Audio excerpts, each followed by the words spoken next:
Good day and welcome to episode 1 of PwC's Boardroom Live series on value creation. I am Rob Beighton and I'm a partner in the PwC deals practice where we support clients from both locally and globally with their strategy and M&A decision making as it relates to the continent at large. Today, I'm joined by Lullu Krugel, who is our PwC Chief Economist and our Head of Sustainability. Today, we're going to be discussing South Africa's macro environment and taking a look at some of the key underlying sectors and hopefully providing you with some interesting facts and insights that relate to South Africa as an investment destination. In order to kick us off, Lulu, let me ask you, what is the medium-term economic outlook for South Africa, and what does that mean for investors from a risk-return perspective? Well, Rob, we're definitely not,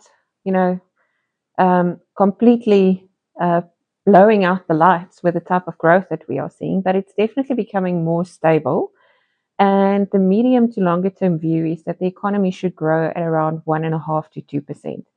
So I guess still slower than we would like to see, but in the current global environment, nothing to sneeze at. And there's definitely pockets of very clear improvements that is putting us on the right track to actually perform reasonably well over the short to medium term.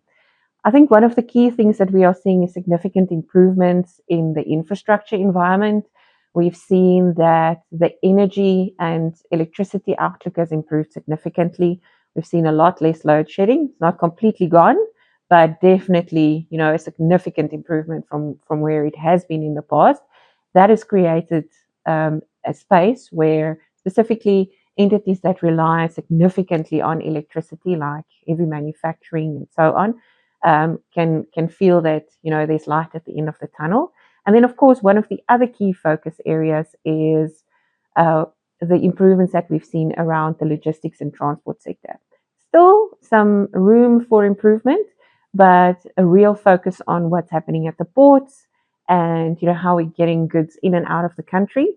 And then, of course, in a broader framework, a lot of the commitments that was made as part of Project Vulindlela, and I think sometimes people forget about that. Actually, we can put green ticks next to it, where there's been significant improvements in the approval of visas, for example. So all of those factors contributing positively to creating a bit more of a stable environment and, creating pockets of opportunities. And speaking of the pockets of opportunities, it would be great if you can expand a little bit more on what those industries are where we might see some attractive options for investors. Absolutely. So, yeah, Lulu, as you said, I think really positively from a macro perspective, the Operation Vulindlela touching key industries that create structural reform and tailwinds for economic growth in the country. And you spoke about energy and infrastructure. I think another one that's been a focus has been digital enablement, and that's all about creating connectivity and specifically for government around service delivery. And there's a lot of adjacent spin-offs around that in terms of digital infrastructure. And then some other sectors that we've seen as key themes recently, healthcare, on the back of the uncertainty around NHI. There's been a lot of private sector interest in healthcare. Certainly, if we want to get really specific, private hospitals, as well as the onshoring of manufacturing around certain pharmaceutical consumables. And then you mentioned logistics as well. Obviously, at a more kind of a systemic level, Transnet and its restructuring plan, and the creation of the Transport Economic Regulator. I think that was April this year, which is massively positive, given that that rail infrastructure and the port infrastructure is so critical for our exports. But then also kind of outside of that, in the logistics space, a lot of the long-haul road freight, which brings a lot of goods from our ports to the inland part of South Africa, given that we're such a big country. So a lot of activity in that logistics space. And then another area that we've seen a lot of activity is financial services. I always think financial services is kind of an evergreen M&A theme, certainly in South Africa, given that we are actually quite a well-developed and mature in terms of financial infrastructure.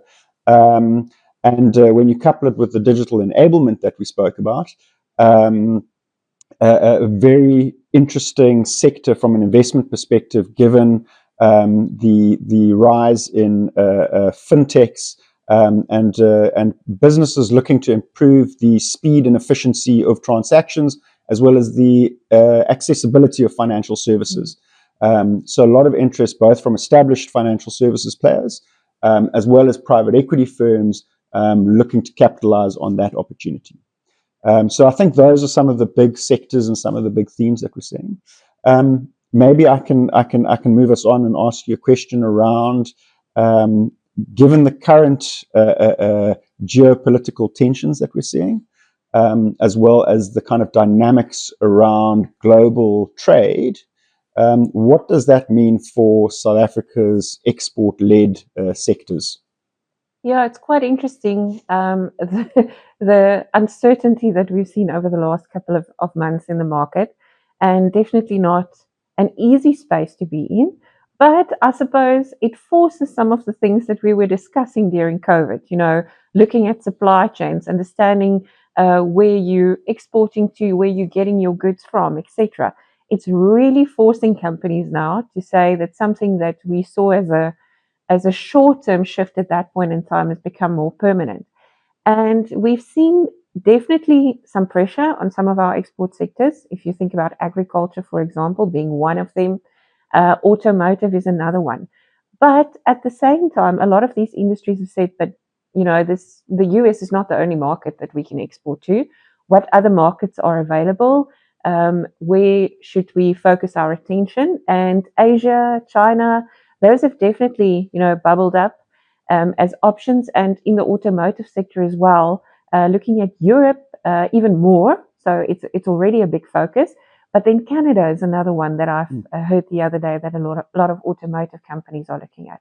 And it's so interesting that you mention financial services. I'm taking a bit of a detour here, but it's been the sector in the South African economy that's received the most venture capital investment of all. So, it just shows you that resilience. And I think the interesting thing is where companies have been able to actually access parts of the market which you would not typically expect them to be able to, given the structure of the South African economy. Getting back to tariffs and Trump, over and above, rethinking our export markets and having a more diversified view. What is also happening is that the focus on tariffs that we're seeing is creating some interesting opportunities for us to say, but we need to take on certain of these services ourselves. You already mentioned healthcare, and even again going back to COVID. At that point in time, we became aware that we're not necessarily going to be first in the decision making if companies need to look at where their export markets are.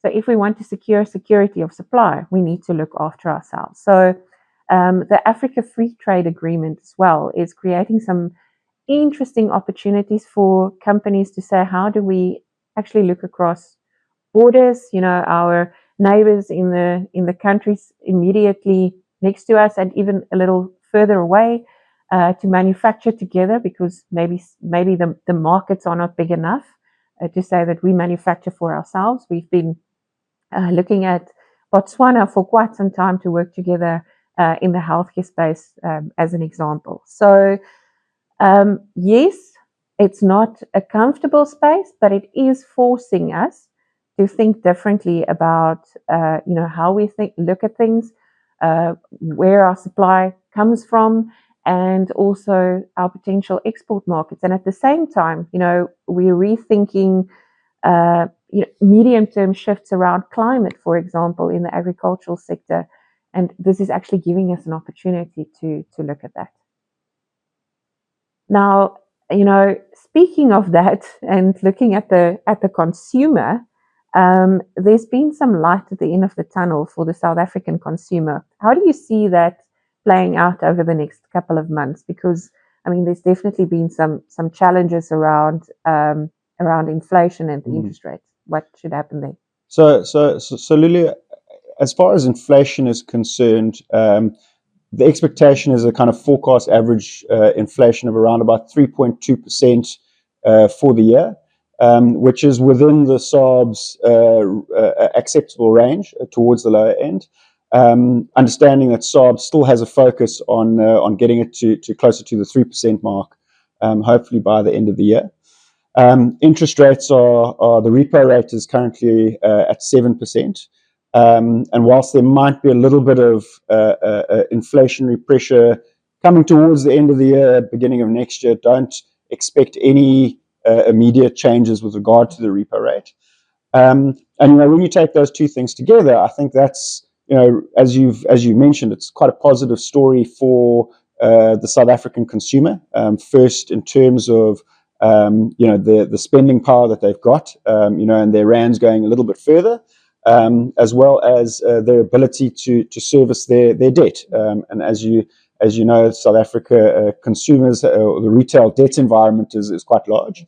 The other thing that it does with the lower interest rates, it helps create a little bit of liquidity, certainly in the corporate commercial environment, and hopefully that leads to a little bit more capital deployment, and higher levels of investment.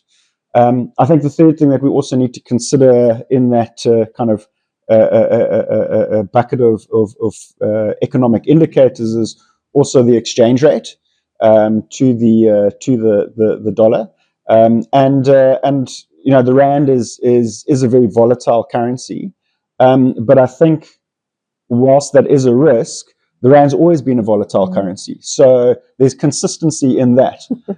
Risk comes when there's uncertainty, but we can be certain that it's going to be volatile. It's one of the most highly traded currencies in the world. And that volatility actually brings both risk, but it also brings opportunity in the form of hedging. So whilst it's not an ideal scenario, I think it is a manageable scenario. And it's a more comfortable position that we've been in for the last number of years. Now, if there's one thing that you're absolutely right about is that we can be certain about the rand volatility. It's actually been surprisingly resilient if you think what is happening globally as well. Yeah, absolutely, and it's very affected, obviously, by, as you say, the global dynamics, but also hugely by Trump and US monetary policy. So we do expect to see it shift a lot as decisions are coming out of the US, but it has been fairly resilient and held strong, certainly in the short, medium term. Yeah, and I think the other interesting factor is that all of the uncertainty out of the US is making a lot of investors looking with different eyes at the dollar as a reserve currency. And there's no clear, we're going there or we're going there. So it's actually creating more space in the market. Not that I say that the rand will be a reserve currency, but it's creating interesting dynamics and I think opportunities in the market where there wasn't necessarily in the past. I don't want to go down the road of a cryptocurrency Bitcoin conversation when we talk about reserve currencies, but let me ask you another question, Lily. So in terms of the evolving political landscape and fiscal policy, what does that mean for investors in terms of their perceptions of stability and kind of the risk level of investing in the country? I think one can easily look at what has transpired here over the last couple of months as a lot of uncertainty. But I think the GNU has actually, again, been surprisingly resilient. And I think having the proper debate around certain issues, and we're not seeing ourselves being forced in a particular direction, is actually refreshing if you look at a lot of what is happening currently globally, where there seems to be, a lot of dominance from certain decision makers. So I think that there's a healthy level of being held accountable. Different parties that are part of the GNU that's holding each other accountable. Yes, there are some growing pains. There are some things that we need to figure out around decision making that sometimes, I suppose, can be frustrating if you look at it from the outside. But I do believe that there's a healthy level of conversation going on.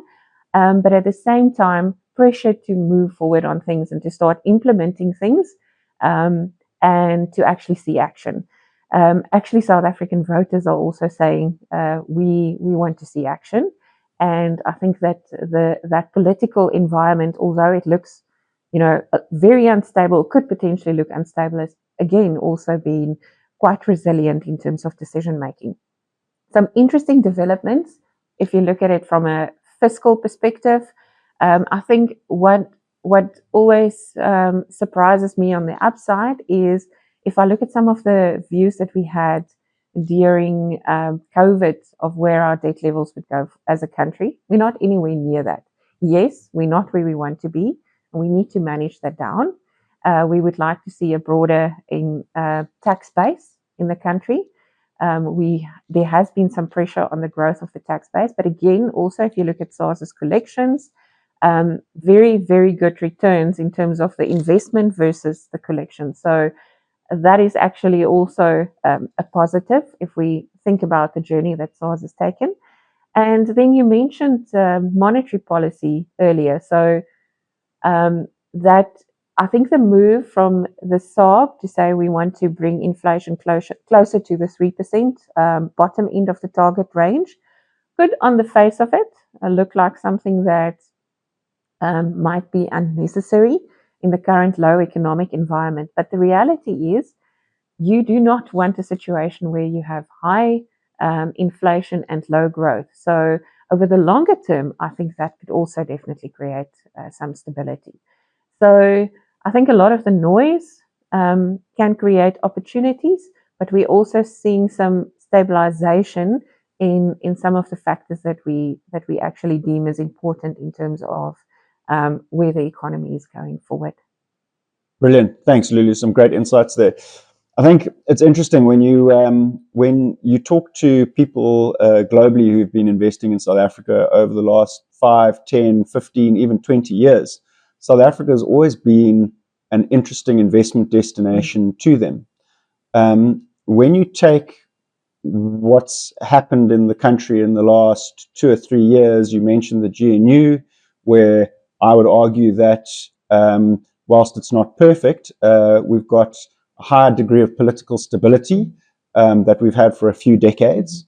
When you look at, and again, you mentioned Eskom earlier, and the reduced levels of load shedding to almost no load shedding, and as we know, energy provision and electricity generation is a key driver of economic growth.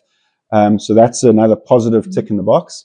And then we've spoken about the interest rates and inflationary environments which are low and enabling to the consumer markets, and high levels of liquidity and better for investment all around. So I think net it's a positive view for South Africa, and certainly we as PwC are very bullish on the outlook for the country, and that's why we are here to help support our clients with their strategic decision making, and supporting them through their investments as it relates to both South Africa and the rest of the continent. So thank you to you, Lulu, for taking the time to share your insights with us today. And please remember to join us for episode 2 of our Boardroom Live series, where our partners Yaku Prinsloo and Suleiman Javed will be talking about value creation as it relates to private equity, portfolio optimization. Thank you very much.